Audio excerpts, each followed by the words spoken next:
in the very first days of Fast Company, this was 15 years ago, the very first conference we ever convened, and we called it an advance, because rather than having a business retreat, who wanted to retreat, who wanted to advance, the theme of the conference was, how do you overthrow a successful company?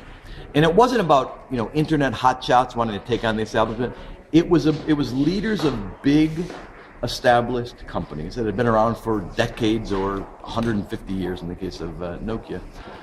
And it would basically, we all have our ups and downs, but basically had done some amazing things over that period of time, but who sensed that there were massive shifts going on all around them, and who were worried that they couldn't summon the urgency to respond to those shifts and create a new wave of opportunities. That was 15 years ago, and it seems to me that's what Nokia is wrestling with right now, right? And that the work of making deep-seated, long-lasting change in companies that have a very rich, very noble history really is the hardest work there is. And so the first thing I would say to either people at Nokia or people in Finland sort of thinking about this is, please don't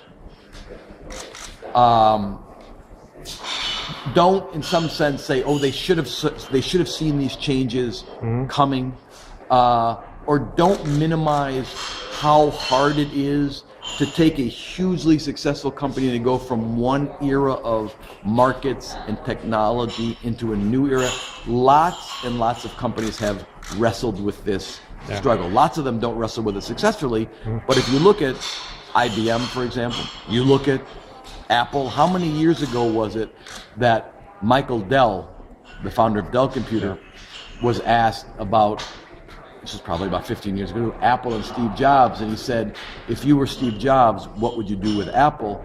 And he said, I'd liquidate the company and just give the cash to shareholders because they have no ideas. And now Michael Dell's struggling to get his own company relevant. Apple is the king of the world. So these things can be dealt with. But the other thing I would urge, and is, if you're a company like Nokia and thinking about how do we build the future, that doesn't mean as leaders, as a culture, you've got to break from or disavow the past. What I have found is that great organizations who've kind of lost their way, but then find it again, to some degree, they don't look to the outside world for outside ideas and outside consultants. They do a couple things. They say, first of all, let's rediscover and reinterpret our own past and figure out what made us great in various generations, and how do we use those insights to figure out how we create the future. Second thing is to say, and President Clinton in the United States said this in his first inaugural address, and it's kind of stuck with me. What he said was, there's nothing wrong with America that can't be fixed by what's right with America. Well, I would say similarly, there's nothing wrong with Nokia that can't be fixed by what's right with Nokia. I guarantee you, within the Nokia empire, there are innovations and innovators and teams of people who are doing things exactly the way they need to be done in order to morph and change for the future. And the job of leadership is not just to look to outside, it's fine to look to outside partners and, Windows phones, all that kind of stuff, but also to look almost like an anthropologist, deep inside the ranks of Nokia and say, where are the seeds of our future being planted today in far outposts of the company, in unorthodox people in the company, and bring those people to light and give them resources. So obviously Nokia's got to do a lot of adjusting, technology strategy, partnering and everything, but I hope they, like every big company, also understands the seeds of renewal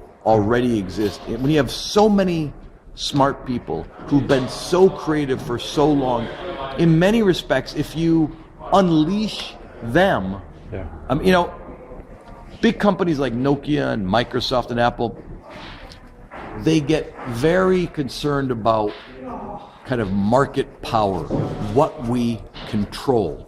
But I think in some sense, the much bigger question is organizational freedom and what you can unleash. And the job, I believe, of the leadership of Nokia is not just to respond to the power players in the industry, but to unleash as much new thinking and freedom to maneuver and freedom to experiment inside the company to allow people in the company to solve its problems for Nokia. Yeah.